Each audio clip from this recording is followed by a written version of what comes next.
June 14, 2015. A Facebook post appears. 5 words. The account belongs to a mother and her disabled daughter, but the message doesn't sound like either of them. Hours pass. No response. No explanations. Friends started calling. No answer. Neighbors knock on the door. Nothing. Finally, someone calls the police. When officers enters the home in Springfield, Missouri, they find 48-year-old Didi Blanchard stabbed to death in her bedroom. But here is what terrifies everyone. Her daughter is missing.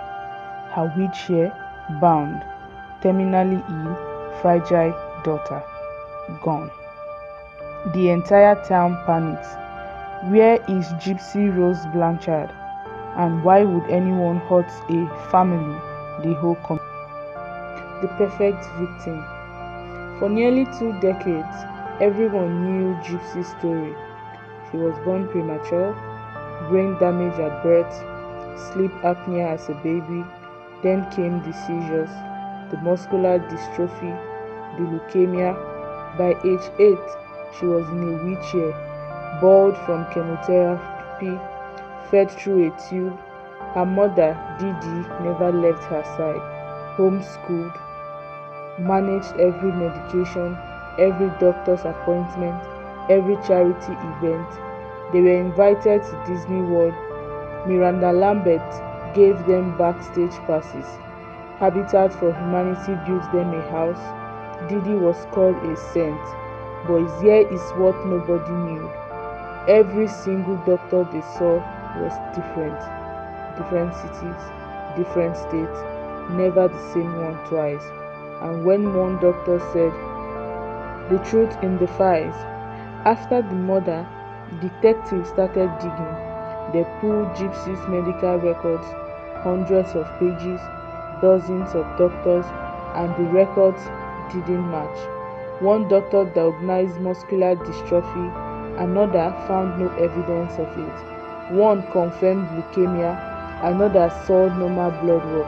Medications prescribed for seizures she never had, surgeries for conditions that didn't exist, her salivary glands removed unnecessarily, her teeth rotted from medication she didn't need, chromosomes tested multiple times, always normal. One pediatrician wrote in 2007, "Mother is convinced patient is seriously ill. Patient appears healthy, recommends psychological evaluation." They never came back. Because Gypsy could walk, she wasn't dying. She had been trapped in a wheelchair by her own mother.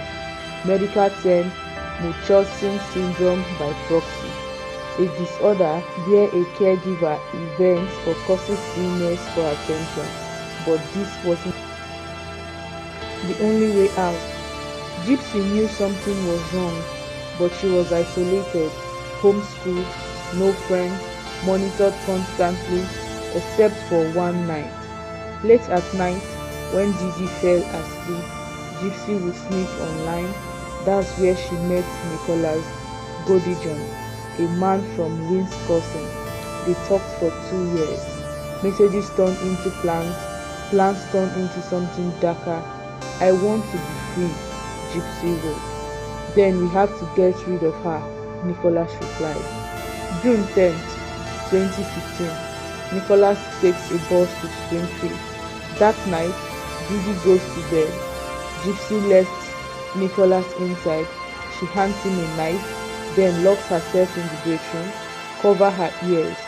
Didi Blanchard is stabbed 17 times. When it's over, Gypsy walks out of the house for the first time in years. The unmasking.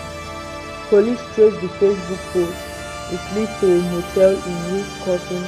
When they arrive, they find Nicholas and Gypsy. No wheelchair, no feeding tube, no shaved hair growing in, walking normally, smiling.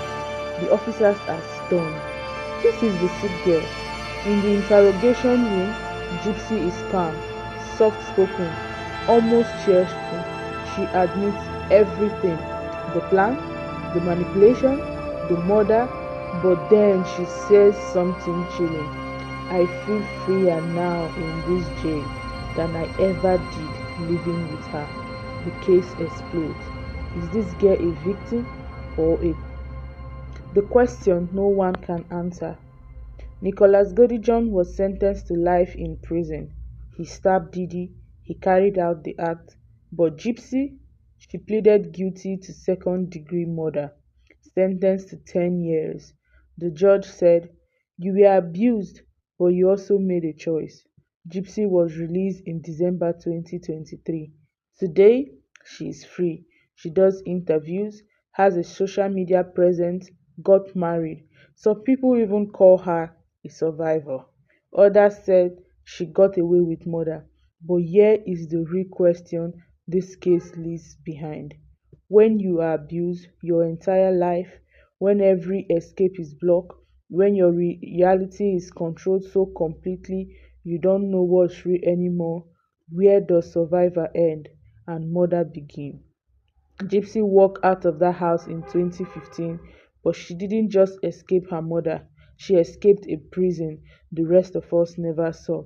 The question is, did she have any other choice? What do you think?